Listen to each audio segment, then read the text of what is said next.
Hello folks, welcome back. Got an interesting topic for you today, junk miles. Now let me give you some context here. I had a discussion the other day with an athlete who told me that they didn't record the 20-minute to and from work commute they had every day. So that's 40 minutes of cycling to work and from work 5 days a week.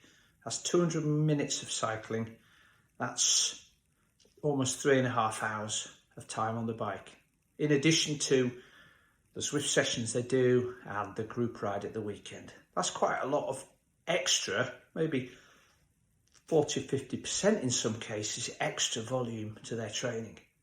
So I would disagree with them and say it absolutely does count as part of your training. But they stuck to their guns and said, no, I don't agree. It's not part of my training.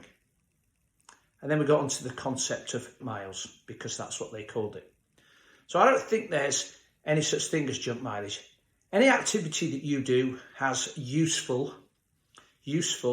input to your fitness. Even at a very low level, you help with mitochondrial production. And you could say that if in the example of this athlete, if they're doing 2 sessions on Zwift and a group ride at the weekend, which are probably a bit harder, those easy commutes to and from work could be seen as recovery, both from those rides and any other running that they're doing during the week. So again, not junk mileage. Equally, I've heard people say, well, I didn't count that swim session I did the other day because I was in the pool for 45 minutes and I only did 1,200 metres. It was all drills and a little bit of gentle kicking. That doesn't really count, so it's not included, right? I disagree definitely with that.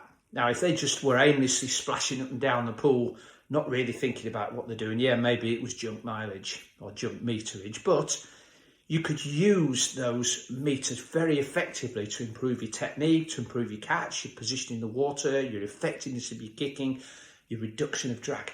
And the majority of triathletes I know really do need to work on their drag reduction and their technique. Most of them are fit enough aerobically. It's the other stuff they need to work on in the pool and probably for running as well. So I'm not sure I fully buy into this concept of junk miles. The only time I would buy into it is if you were going out, and let's face it, most recreational triathletes are limited for time. So they need to make every minute count if they've got a big event to train for. So if you're going out and you've absolutely got no purpose in what you're going to do and you think, right, I'll go out and I'll do some hard stuff to start with. Oh no, I'll just go easy. Oh no, I'll go around to my mate's house and have a coffee. Yeah.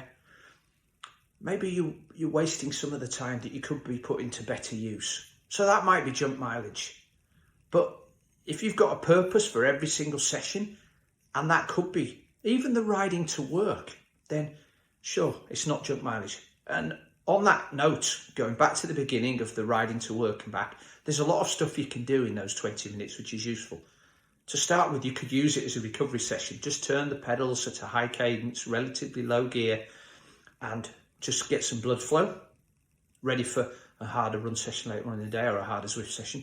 If you're going home and you're going to jump on the turbo when you get home, use it as a warm-up for that session and then cut the main session down when you get back.